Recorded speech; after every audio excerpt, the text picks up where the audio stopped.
We're on our way to Via Verde in the South Bronx, which is an affordable housing development. And we're going to be looking at landscape architecture that was designed by WEINTRAUB. He's a landscape architect. And what's unique about it is that there's a series of terraces that are planted with trees and also farms where residents can grow their own food. It is an award-winning building that has received enthusiastic support from federal officials and from New York City Mayor Michael Bloomberg. Via Verde, one of the most innovative, exciting, environmentally sustainable, affordable housing developments in the nation, if not the world. It's a green building, which means it'll reduce the energy costs significantly for the residents that live there.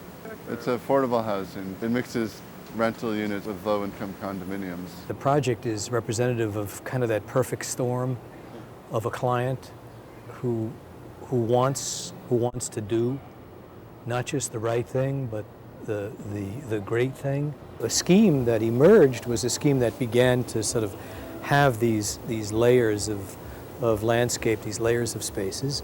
Korb called the roof the fifth facade, that you see that fifth facade being used to the extent that we wanted to use it here. And again, I think that goes back to the fact that the site was very narrow and there weren't the kinds of open space opportunities that you would get on a larger site. So where were the opportunities? The opportunities were in this roof. And the logic of making the roof available to the tenants, the residents, as opposed to something that was a bit more limited, sort of suggested a series of ascendant roofs where you could move from roof to roof to roof to roof. We're going to go up to the roof next. We'll get a pint or so out of these blueberries. One of the unique things about this landscape is you can view it from so many different angles. Right. Well, the idea was, for the benefits of having the amphitheater address this space is that it gives you a different kind of perspective. It enables you to appreciate it both on the ground, and it enables you to appreciate it from additional levels.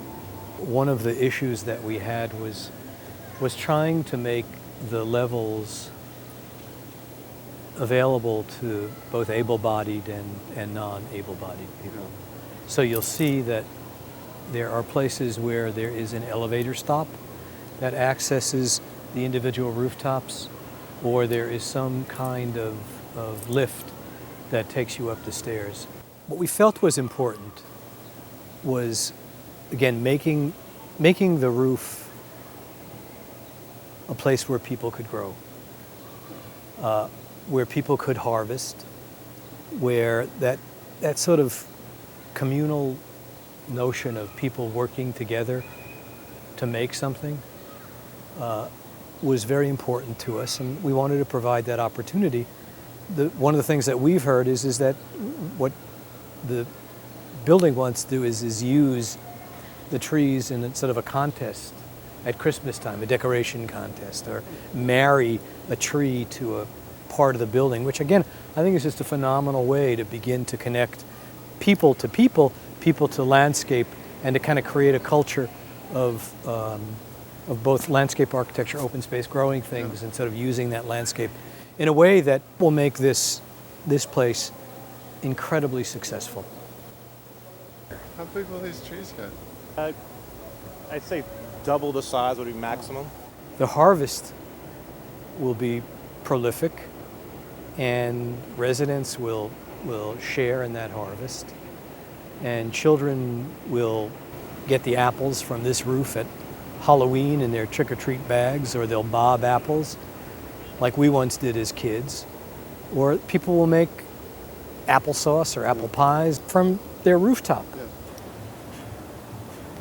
There's some unusual vegetables here too, right? They're not just your typical spinaches or New Zealand spinach.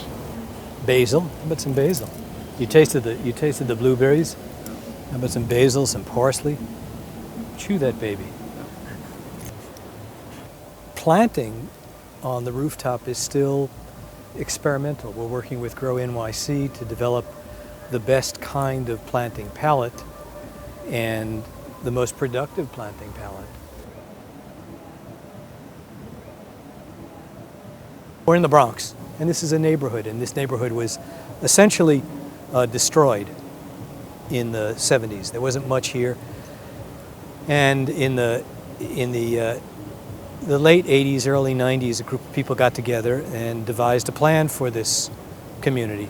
You know, the hope is that somebody on the 5th floor has their own special pesto recipe that they share with somebody on the 17th floor. What are the opportunities for replicating a development like Via Verde?